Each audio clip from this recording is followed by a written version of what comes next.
Hello everyone, and welcome to today's video, which is a continuation of the series on some first day's activities. We have a myriad of truths that we need to convey to our students each year. And I have found, as I'm sure you have as well, that when we have stories or activities that go with them, the impact is made much more deeply. And it also provides us a place to refer back when we need to do little reminders. Several years ago, I attended a differentiated instruction convention, and Rick Wormley was one of the presenters. And he talked about the concept that fair is not always equal, and that's something that we need to teach early on in our classrooms. We're going to be reading at different levels.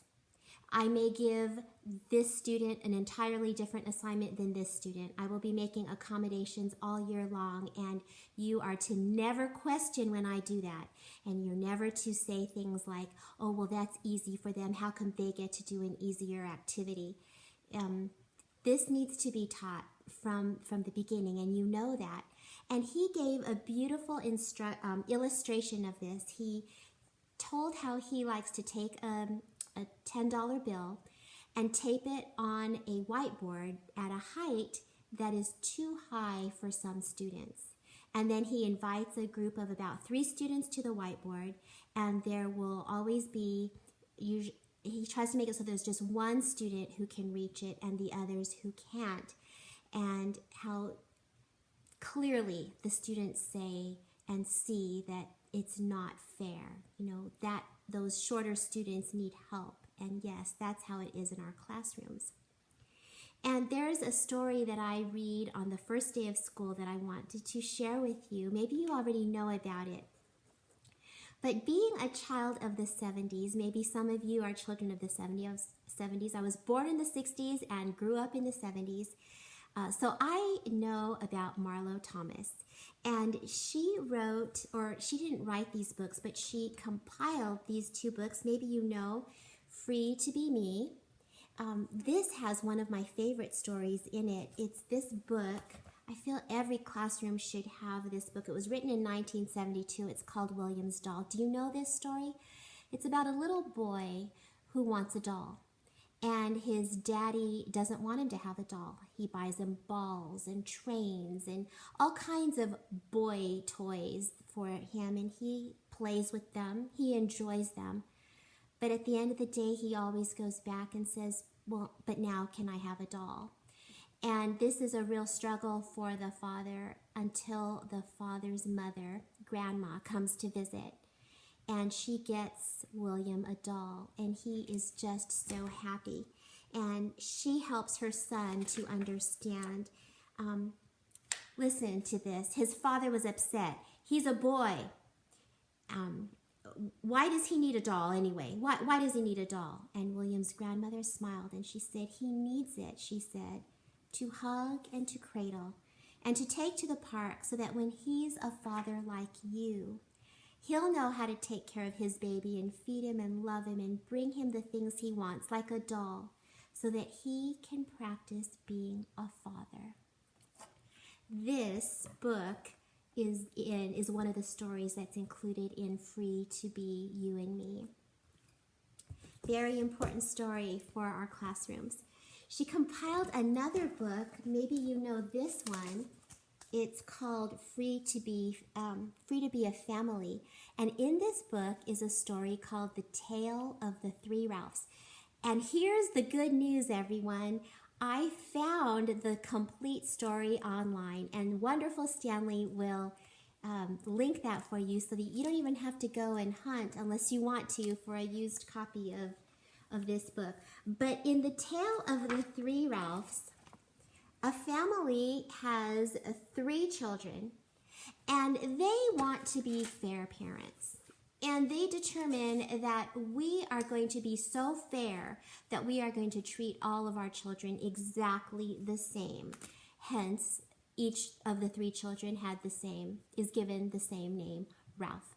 When one child needs a crib, all the children need a crib. When one child needs braces, all the children get braces. When one child gets sick, all the children get medicine. And it's just a delightful tale to show the ridiculousness about treating everybody the same. We all have special needs. And so this is the very first story that I read to my students. And so I wanted to share it with you. I thought maybe it could be helpful to you. And I find that I don't have to refer to it too often in the year. It's a lesson that they get. They get it well. And then coupled with the $10 lesson, they'll get that lesson well too. Another thing that I like to do on the first day of school is the flying tea bag. Do you know this activity where you take a tea bag and you light it and it just floats away?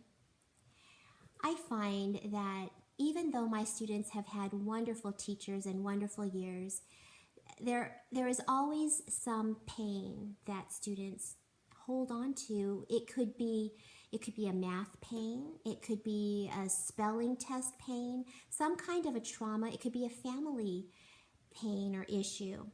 And I feel that this lesson that I'm going to show you, this little demonstration, very well hits that target. I even have found that students will hold on to hurts from each other from kindergarten. It's not something you would expect of a child. Well, in kindergarten, and that was an issue. That's an issue that I have come across, and it's something that I need to teach them, that holding on to those pains does no one any good. So I am going to be having Stanley link this little experiment for you, but I thought maybe I'd try to show you. I'm a little nervous to do this with you right now, but let's have a go. So you need a tea bag. I have found that the square tea bags don't work. You can experiment with it and see if you can get it to work, but I think they're too short. So what you do is you're going to chop off the top of the tea bag and pour out all of the tea. And it doesn't matter what kind of a flavor of the tea, it's the bag that you need. And then you create this cylinder shape. And the concept is the same as with a hot air balloon. It's convection currents that cause this to rise. So let me get my safety goggles. I have safety goggles for my whole class. And I also use, whenever I do a science experiment, I learned from my friend Susan Whitley to wear a science lab coat. And if I ever forget, the students immediately let me know to remind me to put it on. I found it on, I think on Amazon, and they're not that expensive to buy a lab coat, and it just brings a whole level of excitement to science.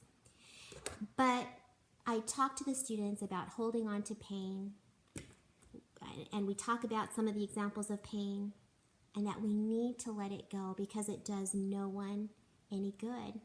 So you light the top of the tea bag. Do it right, it will float up, and there it goes. Please don't go to the ceiling. Oh, thank goodness, it almost went to the ceiling and left a mark, but it didn't. Here, it's coming floating down now. I'm not sure where it will end up. It comes floating down slowly. Now, depending on the level of your students, after you do this demonstration, this is what you end up with. It's a very light piece of ash, something. Depending on their age, maybe you would like to let them do it. On the first day of school, I don't know what it will be like this year because I have no idea if parents will be allowed in our classrooms this year. But I usually have parents who walk their children into the classroom and they kind of like to hang around. I don't know if you find that to be the case.